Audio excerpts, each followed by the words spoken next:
Israel के साथ हाल के संघर्ष के बाद ईरान में गिरफ्तारियों और मौत की सजा देने का सिलसिला शुरू हो चुका है। नमस्कार, मैं आपके साथ विभा उपाध्याय और आप देख रहे हैं न्यूज़ 18 बिहार झारखंड का डिजिटल प्लेटफॉर्म।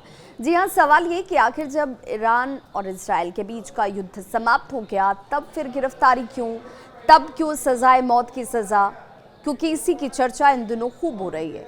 ईरानी अधिकारियों ने इजरायली खुफिया एजेंसियों से जुड़े होने के शक में कई लोगों को गिरफ्तार किया और कईयों को फांसी तक दिए गए। ईरानी अधिकारी का यहां तक कहना है कि इजरायल के एजेंटों ने ईरानी खुफिया सेवाओं में जिस तरीके से सेंधमारी की, घुसपैठ की, उस वजह से ऐसे लोगों को चिन्हित कर उन्हें अब सजाए मौत दी जा रही है।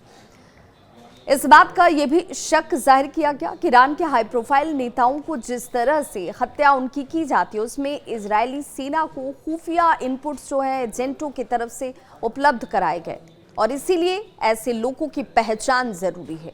इजरायल ने हाल के संघर्ष में ईरान के इस्लामिक रिवॉल्यूशनरी गार्ड कोर, जो कि IRGC के नाम से जाना जाता है, कि कई सीनियर कमांडरों और परमाणु वैज्ञानिकों की हत्या कर दी थी। ईरान इन हत्याओं के लिए देश के भीतर काम कर रहे इजरायली खुफिया एजेंसी मोसाद के एजेंट्स को जिम्मेदार मानता है। इजरायल ने जिस सटीकता से और बड़े पैमाने पर ईरानी नेताओं और परमाणु वैज्ञानिकों को मारा, उससे ईरानी अधिकारियों को हिला कर रख दिया।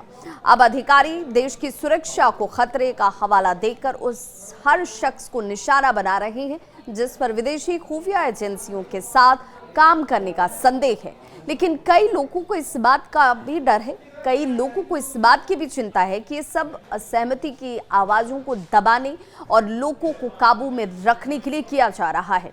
12 दिनों तक चले संघर्ष के दौरान ईरानी अधिकारियों ने इजरायल के लिए जासूसी करने के आरोप में 3 लोगों को अब तक फांसी भी दी है और यही डर जो है इस वक्त ईरान के अंदर कई लोगों के मन में समाया हुआ है कि क्या आने वाले वक्त में कहीं ये फांसी का फंदा उनके गले तक तो नहीं पहुंच जाएगा।